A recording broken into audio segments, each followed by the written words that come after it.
Sony patrocina a emissão em Pal Plus.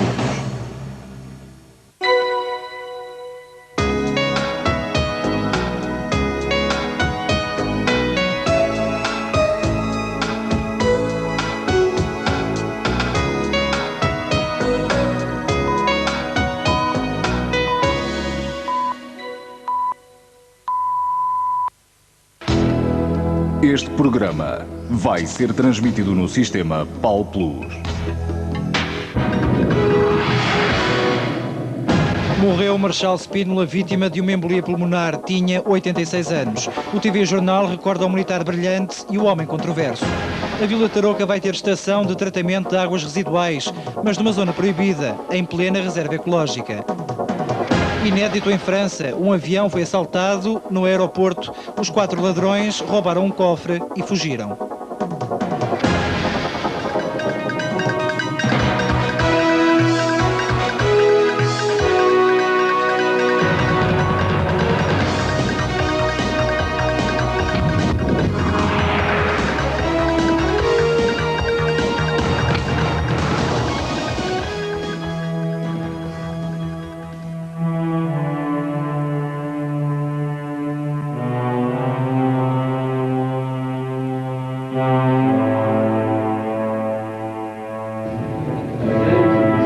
Estive 2 vezes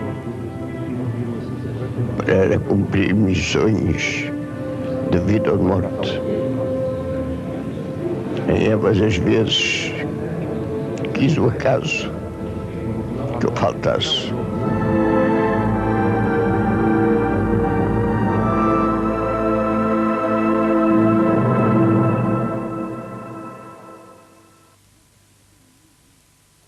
Boa noite. Morreu o Marshal António de Spínola, militar brilhante e corajoso, grande cabo de guerra, personalidade complexa, referência incontornável na história portuguesa.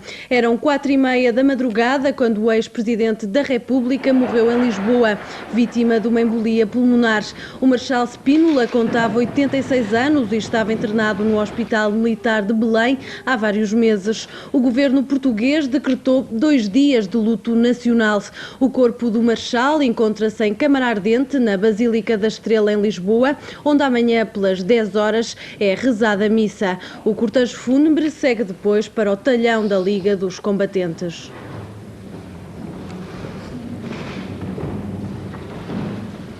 Com a morte do Marshal Spínola, desaparece uma das figuras mais carismáticas da história portuguesa deste século. Protagonista da guerra colonial, Spínola foi um militar que, na manhã do 25 de abril, recebia o poder das mãos de Marcelo Caetano no Largo do Carmo. Presidente da Junta de Salvação Nacional e primeiro presidente da República da Democracia, Spínola renunciou quando a descolonização e a democracia seguiam rumos conturbados. António Sebastião Ribeiro de Spínola, assim se chamava o homem que faleceu esta madrugada por volta das 3 horas da manhã.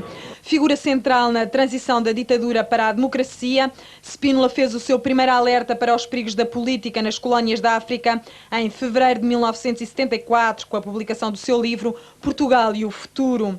Cerca de 2 meses depois, a 25 de abril, no Largo do Carmo, Spínola aceitou a rendição do regime deposto.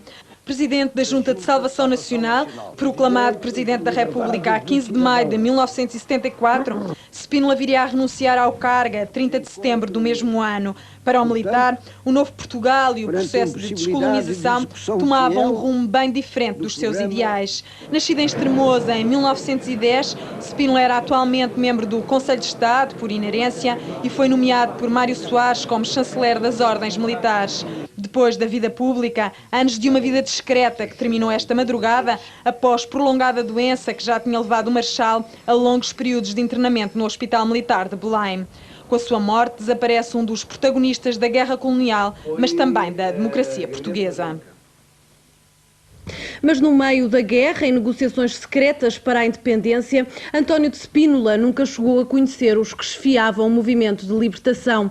Entre eles estava Luís Cabral, o homem que negociou a independência da Guiné e que se tornou no seu primeiro presidente. 20 anos depois, estes dois homens encontraram-se. Foi em dezembro do ano passado, numa cerimónia em que Spínola fez também as pazes com o Hotel Saraiva de Carvalho, seu adversário político do pós-25 de Abril.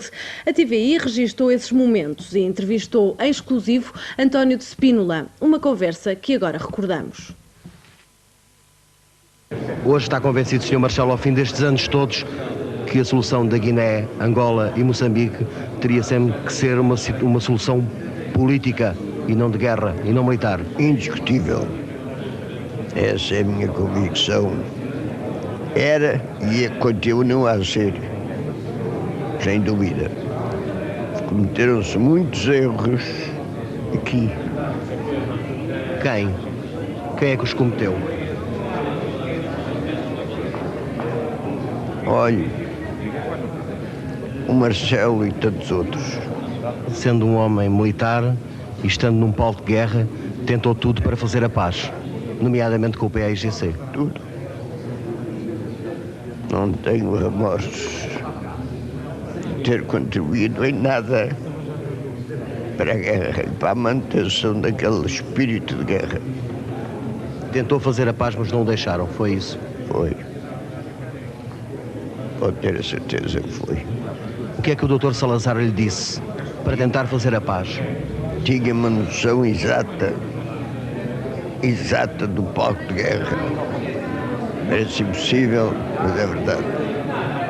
E o Dr. Marcelo Caetano disse-lhe para continuar com a guerra, Sr. Marshal? É? Marcelo Caetano já era outra escola. Era diferente. Fazia o seu jogo pessoal. Que mais imagens é que o Sr. Marshal tem da Guiné destes anos? Desses anos de guerra? Olha, a principal imagem é que estive 2 vezes para cumprir missões de vida ou de morte. Em ambas as vezes quis o acaso que eu faltasse. Estive para acompanhar aqueles 3 majores que morreram, mas já não os apanhei. Porque aquilo passou-se tudo numa noite em que eu procurei também participar e não consegui já. Uma vida passada na Guiné que ficou para sempre gravada no coração do Marshal. E em março deste ano, aqueles que foram inimigos na guerra encontraram-se como 2 militares sem ódios. António de Spínola estava internado no Hospital Militar e de passagem por Lisboa, Nino Vieira foi visitá-lo para o conhecer de perto e reviver o passado. Este foi o último ato público do Marshal. Um encontro que fez história. Nino Vieira quis conhecer de perto o homem que outrora combateu e que sempre admirou. Um encontro de antigos inimigos que deixaram de o ser porque os militares não têm ódios. Nesse dia, António de Spínola e Nino Vieira reviveram o passado sem amarguras e com certa admiração. Há divergências que acabam por se transformar em convergências que não esquecem. Sr. Presidente, que lhe sugerem estas palavras do nosso Marshal? Bom, como eu disse à entrada, o passado é o passado. E como disse o Sr. Marshal, divergências passam em convergências. É nesse quadro, precisamente, que eu vi. Não só a minha admiração para o Marshal como militar, também como uma questão humanitária. Acho que é um dever eu, como militar, cumprimentá-lo e saber como estava de saúde. Pois é que a história da Guiné é muito complexa, porque se o Sr. Marshal, realmente, isso falando agora entre amigos, tivesse chegado nos princípios da luta, da forma como ele tentou fazer as duas coisas ao mesmo tempo, fazendo guerra, fazendo psicologia, isso podíamos criar grandes dificuldades. Porque nos centros urbanos ele conseguiu de uma forma tal de sensibilizar a população, mas no campo ele fazia mesmo guerra, a sério. Pode-se dizer que foram dois velhos, entre aspas, inimigos que estavam à altura um do outro? Sem dúvida. E agora posso dizer que são dois amigos que também estão à altura um do outro? Sem dúvida. É que o tropa não tem ódios, pelo contrário. E os senhores têm todos ódios. E não conseguem lutar contra o ódio. E esta tarde, reagindo à morte de António de Spínola, Nino Vieira reafirmou a admiração por aquele que foi o seu inimigo na luta pela independência da antiga colónia portuguesa. Foi com profunda emoção que, ao chegar a Portugal hoje, recebi a notícia do falecimento de Sua Excelência, Sr. Marechal António Spínola, grande militar e homem de Estado de Portugal. Cumpre-me assinalar que, embora tenha sido meu adversário no terreno da luta pela independência, reconhecendo nele qualidades de bom estratega e homem de comando e também de estadista de grande lucidez política.